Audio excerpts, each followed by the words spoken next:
사람이 우리가 이 세상을 살아가면서 가장 힘들고 괴로운 일이 무엇인가? 뭐 사람마다 다 다르겠죠. 그런데 그 원인은 다 사람들마다 달라도 결과는 한 가지밖에 없어요. 그렇게 여러 가지 원인으로 인해서 힘들고 괴로워하게 되면 끝에 가서 남는 건 뭐예요? 외로움이에요. 외로움. 네, 외로움. 외로움이 가장 큰 고통의 결과다. 뭐 친척이 없고 부모가 없고 뭐 자식이 없고 뭐 혼자 살고 그래서 외롭다는 것이 아니라 사람들이 자신을 알아주지 않는다. 사람은 이제 태어나서 뭐 청년기를 거치고 한참 사회에서 일을 할 때는 사람들에게 인정도 받고 또 많은 사람들과 어울리니까 외로움을 느끼지를 못해요. 근데 나이가 먹으면서 점점 주변에 있던 사람들 하나씩 가고 또 하던 일도 또 뭐 직장에서도 은퇴를 하고 자꾸 이제 밀려나는 거죠. 그렇게 되면 사람들에게 외면을 당하고 그럴 때 느끼는 것 외로움. 그런 외로움. 그것이 가장 힘든 거예요, 사실은. 외로움. 그것 때문에 사람들이 자살하고 그러잖아요. 그런 극단적인 선택을 하고. 이것은 사실은 자존심하고 연결되는 것이기 때문에 그래서 이것이 사람들을 외롭게 만들고 때로는 우울증에 빠지게도 한다. 그래서 우리나라의 사정을 보면 노인 빈곤율이 세계에서 1위, OECD 국가 중에서 자살률도 1위. 그 외로움 때문에 그러는 거예요. 외로움 때문에. 그러니까 사람들은 외롭지 않기 위해서 다른 사람들과 타협하고 심지어는 불의와도 어울리려고 하게 되는 것이다. 요즘에 이렇게 저는 이제 아산에 살으니까 아산에 그 시청 같은 데 들어가면 노인들을 위한 여러 가지 프로그램들이 있어요. 무슨 뭐 동회도 많고. 이 사람들이 이제 나이가 먹으니까 점점 외로우니까 외로운 사람들끼리 모여서 그러고 좀 달래보려고 하는 거겠죠. 저는 뭐 그런데 뭐 가본 적은 없지만 저는 그렇게 뭐 외로움을 느낄 시간도 없어요. 나 하나도 안 외로워. 그런데 우리가 분명히 알아야 되는 것은 신자는 외로운 존재다. 우리 신자들은 다 외로운 존재일 수밖에 없어요. 신자가 왜 외로웁니까? 뭐 사람들을 사귀지 못해서 아는 사람이 없어서 그래서 외로운 것이 아니라 아까 지금까지 이야기한 것은 세상 사람들의 기준에서 말씀을 드린 것이고 신자가 외롭다? 또 세상 사람들이 살아가면서 외로움을 느낀다는 것은 차원이 다른 거예요. 세상 사람들이 외로움을 느끼는 것은 자기를 알아주는 사람도 없고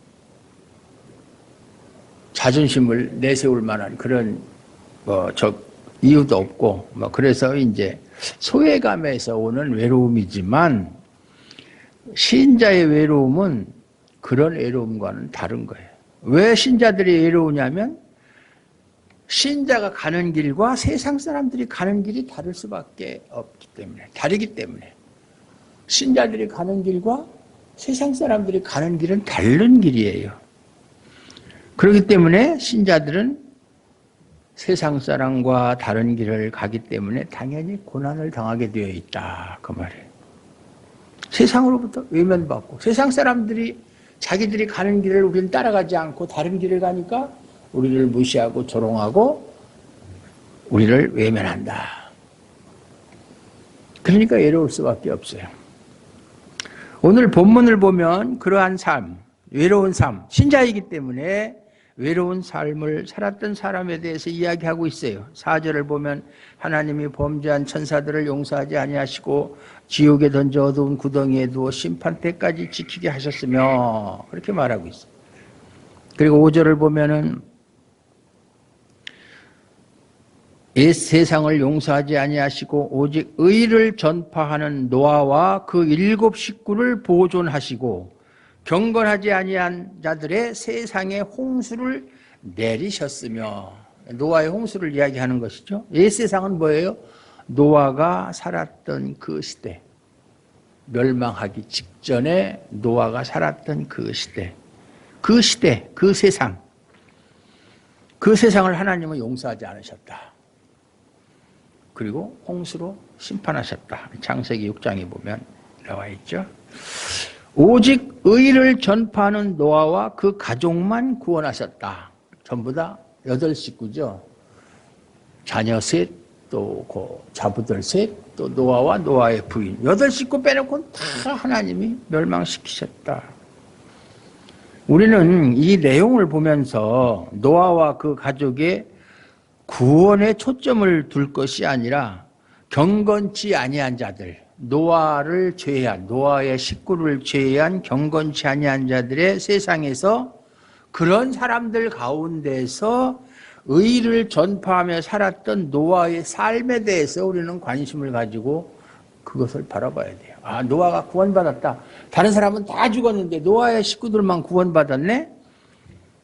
어떻게 구원을 받았지? 뭐 이런 것도 중요하겠지만은 어떻게 노아가 그 수많은 사람들, 의롭지 않은 사람들, 경건하지 아니한 사람들 속에서 의를 전파하며 살았는가? 어떤 삶을 살았는가? 거기에 초점을 맞춰야 된다. 그 말이에요. 경건치 않은 세상에서 노아는 홀로 의를 전파하고 살았다고 성경은 기록하고 있어요. 얼마나 애로웠겠어요. 참 사람들을 만나는 사람마다 자기가 하나님께 받은 바 말씀, 야, 너 방주를 지어라. 그것도 산에다가, 바닷가도 아니고 산에다가. 그때까지 비도 한 번도 온 적이 없는, 이 사람들은 홍수가 뭔지 몰라요. 경험을 안 했기 때문에. 그런데 산 꼭대기에다 배를 짓는다? 도저히 뭐 납득이 안 가는 얘기죠. 이해할 수가 없어요. 야, 그렇게 하지 않으면 하나님께서 얼마 후에 이 세상을 멸망시킨다고 하더라. 그 소리를 누가 믿고 따르겠어요? 그러니까 얼마나 외로웠겠는가. 사람이 외로울 땐 자기가 무슨 말을 했을 때 상대방이 그 말을 이해하지 못하고 전혀 관심을 갖지 않고 그럴 때 참 외로운 거예요. 그런 사람들이 그런 말을 하는 노아를 환영했겠어요? 무시했지? 자신들과 생각이 다른 노아를 조롱하고 외면했을 것은 뻔한 사실이잖아요. 저 미친놈이야. 이제 나이 먹더니 이제 치매가 왔나? 뭐 이렇게 뭐 그런 생각을 했겠죠. 그런데도 노아는 참 외롭다. 내가 외롭지 않으려면 어떻게 해야 되느냐? 에이, 저들에게 하나님의 말씀을 전하는 거 포기하고 저 사람들과 타협하면서 그렇게 지내면은 내가 외롭지 않겠지. 이렇게 생각하고 그들과 어울리지 않았어요. 왜? 하나님의 심판은 분명히 있을 것을 알았기 때문에. 하나님 말씀하셨기 때문에 비록 지금은 내가 외롭게 살지만 의를 전파하는 것을 포기하지 않았던 것이다. 예. 반드시 성경에 사람이 한 번 죽는 것은 정하신 것이요 그 후에는 반드시 심판이 있을 것이다. 심판이 있을 것이다. 예언을 하셨잖아요. 이것을 안 믿으면 뭐 신앙생활 할 필요도 없죠. 이것이 세상에 있는 신자의 입장이다. 우리는 하나님께서 말씀하신, 약속하신 것을 믿고 내 형편이 어떻든지 간에 불의와 타협하면서 그것을 포기하면 안 된다. 하나님의 약속을 저버리면 안 된다. 그 얘기죠. 비록 노아가 살던 시대에 그 시대가, 그 세상이 경건치 않은 그런 세상이라고 해도 만약에 노아처럼 의를 전파하는 사람이 많았다면 노아는 외롭지 않았을 거예요. 왜? 자기와 같은 동료들이 많이 있으니까 자기들끼리 모여서 이렇게 의견도 나누고 우리가 비록 어렵고 힘들지만은 더욱더 용기를 내서 의를 전파하자. 이렇게 서로 격려도 하고 뭐 그렇게 하면은 위로가 될 수도 있고 또 힘을 얻을 수도 있었겠죠. 하지만 우리가 성경을 보면 그렇게 한 사람이 없었어요. 노아 한 사람밖에 없었어요. 아무도 노아 외에 노아가 전하는 의에 관심을 두는 사람이 없었어요. 그러니까 참 이게 힘든 일이죠. 이것이 노아만 그런 게 아니에요. 의로운 자로 부름을 받고 의를 전파하는 자로 살아가야 할 신자의 운명 같은 거예요. 지금 세상에 얼마나 많은 교회가 있습니까? 그 외국 사람이 한국에 처음 온 사람이 막 밤에 보니까 막 십자가가 엄청 많거든요. 야, 한국에는 진짜 병원이 많다. 병원 표시잖아요. 그래서 병원이 아니고 교회다. 그러니까 놀랐다. 그런 이야기가 있는데 참 놀라운 일이죠. 밤에 정말 보면 십자가가 얼마나 많은지 몰라요. 중국 같은 데 가면은 몇 시간을 기차를 타고 가도 그거 안 보여. 없어요. 참. 일본도 마찬가지고. 오히려 일본이 더 없는 것 같아, 일본이. 일본의 기독교 인구가 뭐 0. 몇 %밖에 안 되니까. 신자가 세상에서 인기를 얻고 이름을 높이고자 한다면 결국 의인은 감춰지게 되어 있어요. 세상이 원하는 말을 할 수밖에 없어요. 인기를 얻으려면. 작년에 2022년 부활절 연합예배, 항상 부활절 때만 되면 연합예배를 드리거든요. 거기에서 어떤 목사가 강사로 선정이 돼서 설교를 하는데 그 자리에는 마치 그 당시에 윤석열, 그 당시는 대통령이 아니고 당선인 신분이었었죠. 취임하기 전이니까 당선인 신분하고 또 여러 정치인들 거기에 참석을 했어요. 부활절이라는 것이 무슨 날입니까? 예수님께서 죄인들을 구원하시기 위해서 십자가에 죽으시고 그 사람들의 하나님이 약속하신 대로 잠자는 자들의 첫 열매가 되어 승리를 선포하신 그런 날, 말로 다 할 수 없는, 기독교는 부활의 종교인데 그런 날 설교하면서 거기에 참석한 대통령을 찬양을 하고 거기에 참석한 아무개 국회의원은 나하고 참 형동생하는 사이다. 그래가지고 일어나서 인사해라, 박수 쳐라. 그게 목사가 할 소리예요, 목사가. 그렇게 해서 자꾸 자기를 드러내고, 내가 누구하고도 참 친하고. 설교에 높일 것은 예수님밖에 없고, 하나님을 찬양하는 것이 예배의 주 목적인데, 거기에서 왜 사람들을, 보통 보면은 선거철 되면은 정치인들이 교회를 찾아가요. 찾아가면, 왔으면 온 거지. 뭐 그 사람 주일날 뭐 예배 드릴 수 있어요. 뭐 교회당이야 누구든지 와서 예배 드리는 곳이니까. 오늘 누구 왔습니다. 인사하시죠. 그런 거 보면 참 한심스럽죠. 뭐 우리 교회야 누가 올 리도 없지만 만약에 대통령이 와도 저는 뭐든지 말든지. 대통령이 무슨 뭐 하나님 앞에서 다 구원받을 죄인인데. 아이고 오셨습니까? 한번 와보라고 그래요. 제가 어떻게 하는지. 저는 관심 없어요.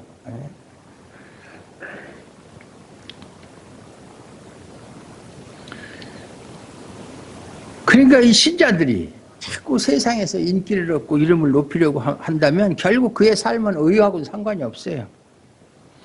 그리고 세상 사람들이 원하는 말과 행동을 할 수밖에 없어요. 그렇게 안 하면 인정을 받나요? 세상에서 못하지. 그거면 결국은 자기가 신자 되기를 포기한 것이다. 신자 되기를 포기한 것이기 때문에 결국은 세상과 함께 심판받을 수밖에 없다. 그 정해진 코스예요. 예수님 역시 이 땅에 오셔서 외로운 길을 가셨다는 것 우리가 너무나 잘 알고 있는 사실이잖아요. 왜 예수님이 외로운 길을 가셨습니까? 능력이 없어서? 예수님이야말로 자신이 가지고 있는 능력을 펼치면은 얼마나 세상 사람들로부터 환영받고 인기를 얻었겠어요. 뭐 하늘을 찌르셨겠죠. 수많은 사람들이 예수님 당시에도 막 허다한 무리가 그를 조춘이라 그래요. 근데 예수님이 정말 내가 대단한 너희들 나를 이렇게 많이 찾아왔으니까 참 고맙다. 그렇게 하셨나요? 너희가 나를 찾은 것은 뭐예요? 하나님 말씀을 듣고자 함이 아니요 먹고 배부른 까닭이라. 목적이 다른 거예요. 예수님을 찾아온 목적이. 그걸 아셨기 때문에 예수님은 사람들 각자의 마음속에 있는 생각까지도 다 아셨기 때문에 예수님은 누구에게도 자신을 의탁하지 않고 그들을 믿지도 않았었고 외로운 길을 가셨다. 그런데 세상은 어때요? 하나님을 말하면서도 하나님과 상관없는 다른 길을 가고 있다. 그런데 그것을 틀렸다고 말하는 예수님을 환영하는 것이 아니라 멀리할 수밖에 없죠. 빛이 세상에 왔을 때 어둠이 빛을 알지 못하고 빛을 피해서 숨어버리고 오히려 빛을 거부하고 결국은 그래서 빛이신 예수님을 십자가에 못 박아 죽이기까지 했잖아요. 그래서 예수님은 죽으신 거예요. 그것이 바로 의의 길이에요. 의의 길. 죽으신 것이 의의 길이에요. 살아서 세상 사람들에게 인기를 얻고 존경을 받고 세상을 통치하고 그들이 원하는 대로 해준 것이 의로운 길이 아니라 외로운 길을 가시다가 죽으신 것이 예수님에게 의였었다. 그 말이에요. 6, 7절도 똑같은 얘기 하잖아요. 소돔과 고모라 성을 멸망하기로 정하여 죄가 되게 하사 후세에 경건하지 아니할 자들에게 본을 삼으셨다. 모델로 삼았다. 무법한 자의 음란한 행실로 말미암아 고통당하는 의로운 롯을 건지셨다. 우리가 소돔과 고모라 이야기 잘 알잖아요. 아브라함과 서로 헤어져 가지고 롯은 소돔과 고모라로 갔죠.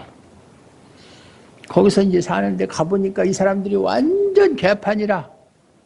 이건 사람이 할 짓이 아니에요. 그래서 하나님께서 소돔과 고모라를 멸망하기로 정했다. 그래서 천사들을 통해서 아브라함네 집에 들렸다가 소돔과 고모라를 멸망하러 간다고 하시고 갔잖아요. 왜 소돔과 고모라를 멸망시켰어요? 너희도 소돔과 고모라처럼 하나님을 떠나서 불의한 삶을 살면 결국 하나님의 심판을 받아서 멸망한다는 것을 보여주기 위한 시범 케이스로 소돔과 고모라 성을 멸망시킨 거잖아요. 근데 롯이 천사를 알아보고 영접을 했어요. 그래서 자기 집에 초대를 해서 식사를 대접하고 그러고 있는데 그때 무슨 일이 일어났어요? 사람들이 막 그 소식을 듣고 와가지고 야, 너희 집에 온 사람들 끌어내라. 우리가 그들을 상관한다는 얘기는 성적인 그런 행위를 하겠다는 얘기예요. 얼마나 타락을 했어요. 그러니까 롯이 어떻게 했어요? 야, 그 사람들은 우리 집에 온 손님이니까 안 되고 나한테 딸이 2명 있는데 딸을 대신 줄 테니까 니들 마음대로 해라. 그렇게 해서 천사들을 보호했잖아요. 왜 롯이 그런 고통을 당했느냐? 무법한 자들의 음란한 행실 때문이었다. 그 당시에 노아 시대 때 살던 옛세상의 사람들과 마찬가지로 그 소돔과 고모라에 있던 사람들도 그렇게 음란하고 하나님하고는 상관없는 삶을 살고 있었다. 그 말이죠.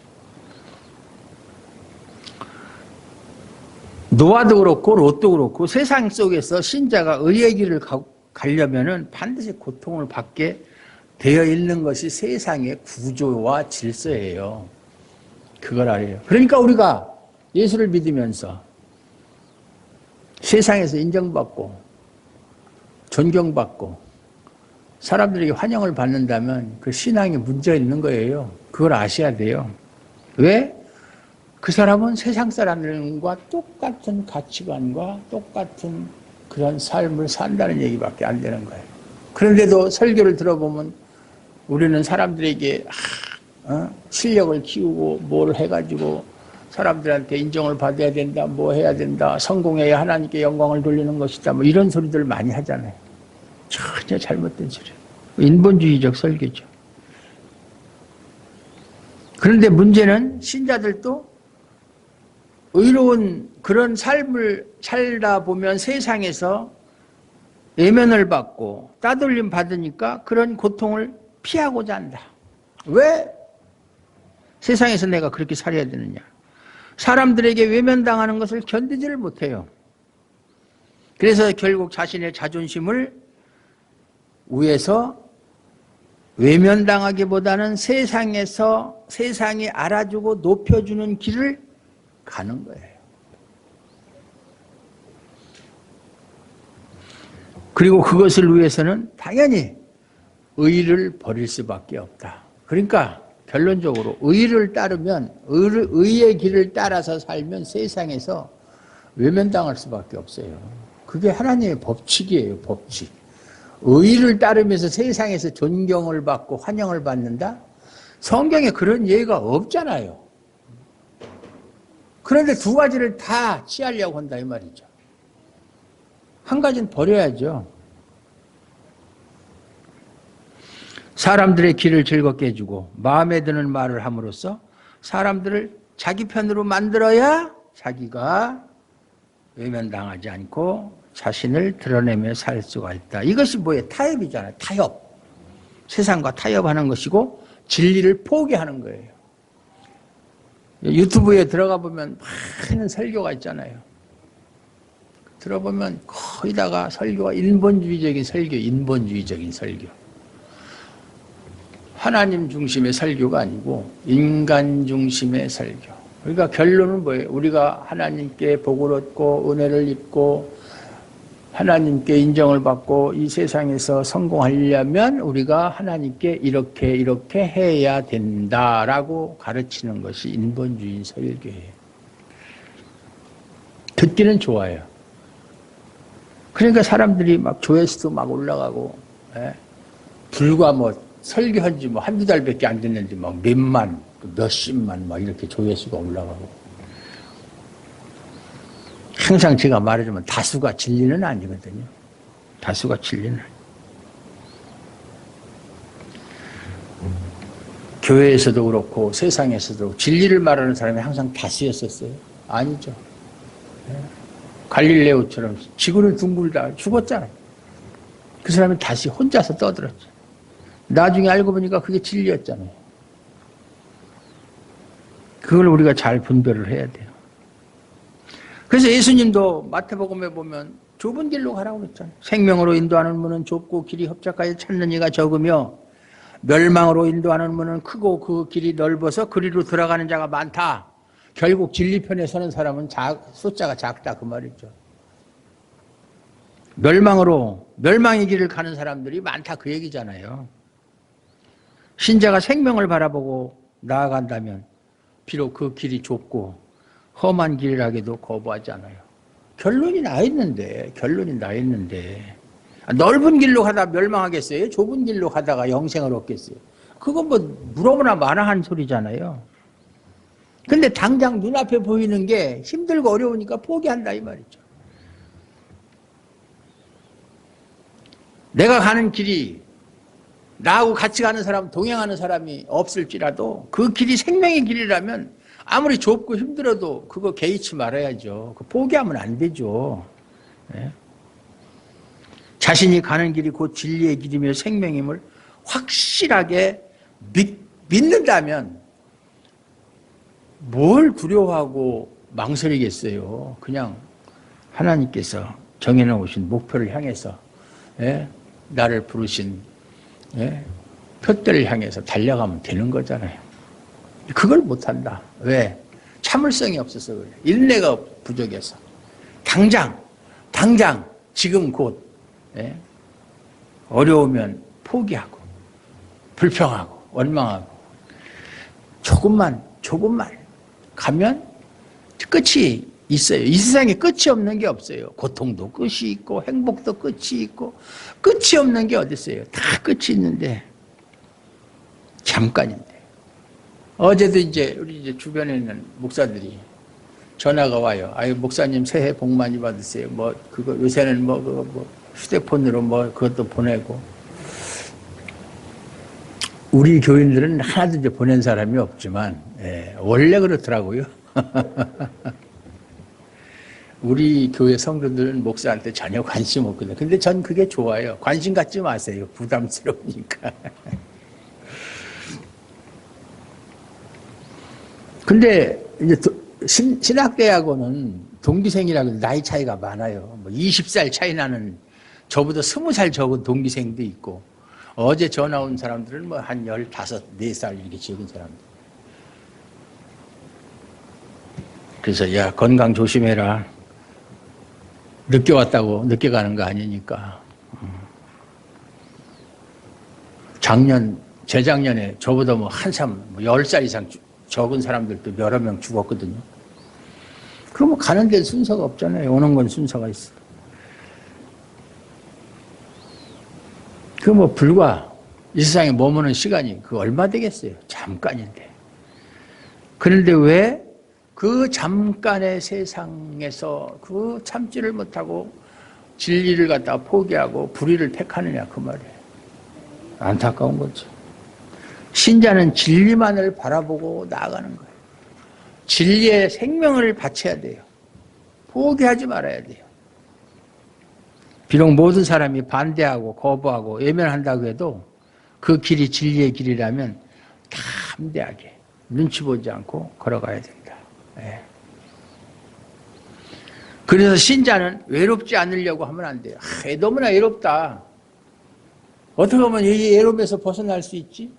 신자는 원래 외로운 사람이에요. 외로운 사람. 아까도 얘기했지만 친구가 없고 가족이 없고 그래서 고아라서 외로운 게 아니라 영적인 외로움이죠. 영적인 외로움. 네. 영적인 외로움을 못 느낀다면 그냥 문제가 있어요. 왜? 세상은 영적이지 않으니까. 세상은 육신에 속한 거니까. 영에 속한 사람들의 사정을 전혀 알 수가 없죠. 그러니까 외로울 수밖에 없어요. 대화가 안 되니까. 세상적인 말은 다 통하지만 영적인 건 통하잖아요. 예? 육에 속한 것은 사망이요, 영에 속한 것은 생명과 평안이라. 육에 속한 사람은 육의 것만 생각할 수밖에 없어요. 그래서 신자는 외로움을 벗어나려고 해서는 안 된다. 사람들을 바라보고 힘있는 무리와 함께하고자 해서는 안 된다. 아까 얘기했지만 그 목사는 철학이 뭐예요? 될 수 있으면 높은 사람, 세상에서 높은 사람, 많이 가진 사람하고 친하고 그래야 된다. 그게 그 사람의 목회 철학이에요. 그 교회 다니는 사람이 불쌍한 거지. 맨날 그런 소리나 듣고 앉았으니까. 자기가 그 자리에 갈 수 없으면 그 자리에 있는 사람한테 아부라도 해라. 그게 그 사람이 목회 철학이에요. 전혀 하나님하고 상관없는. 항상 아까도 얘기했지만 많은 무리, 사람들이 많이 모이고 많은 사람들이 인정한다고 해서 그게 진리가 될 수는 없거든요. 진리는 숫자하고는 전혀 상관없어요. 노아 시대의 노아와 그 가족만 구원받고 모든 사람이 심판받았다. 그러면 노아 시대 때 인구가 얼마였는지 알 수는 없지만 8명 빼놓고는 다 불의였다는 얘기잖아요. 불의한 세상이라고 그랬잖아요. 그러면 진리는 노아의 식구, 8식구만 진리였었다는 얘기잖아요. 예? 롯도 마찬가지고 소돔과 고모라도 롯의 식구만 빼놓고 딸 둘하고 부부 4명, 롯의 아내는 나오다가 그래도 저기 있을 때가 좋았는데 그 많은 금은 보아 그거를 저렇게 그냥 다 버리고 어디를 간단 말인가. 거기에 대한 미련을 가지고 뒤를 돌아보다가 소금기둥이 되었다. 그 지금도 가면은 그 소금기둥이 많이 있대요. 그러면 그 중에 어떤 소금기둥이 롯의 처의 소금기둥, 그거 찾는 사람도 있대요, 지금도. 그걸 어떻게 찾죠? DNA 검사할 수도 없고, 참, 할 일 없는 사람 되게 많아. 이처럼 어떤 경우에도 진리를 포기할 수 없는, 또 포기해서도 안 되는 것이 신자다, 그 말이에요. 오늘 설날을 맞이해서 금년 한 해 우리가 가야 할 길이 어떤 길인가? 우리는 무엇을 버리고 무엇을 버리지 말아야 되는가? 그거에 대해서 여러분들이 확실히 깨닫기를 바랍니다. 진리와 바꿀 만한 것은 이 세상에 아무것도 없습니다. 믿으십니까? 하나님 감사합니다. 오늘도 말씀을 통해서 오늘 새해 첫날 우리가 앞으로 예수님 앞에 하나님 앞에 서는 그날까지 어떻게 무엇을 보고 무엇을 바라보고 살아가야 할지 무엇을 선택하며 살아가야 할지를 하나님께서 말씀하셨습니다. 이 말씀이 우리 삶의 지표가 되게 하시고 나침반이 되게 하시고 우리 인생의 지도가 되게 하시고 하나님 앞으로 향하는 그날까지 하나님 앞에 다다르는 그날까지 좌루나 우루나 치우치지 않고 포기하지 않고 살아갈 수 있도록 성령님께서 함께 하시고 능력을 주시고 지혜를 주시고 믿음을 허락하여 주시옵소서. 예수님의 이름으로 감사드리옵고 기도하옵나이다. 아멘.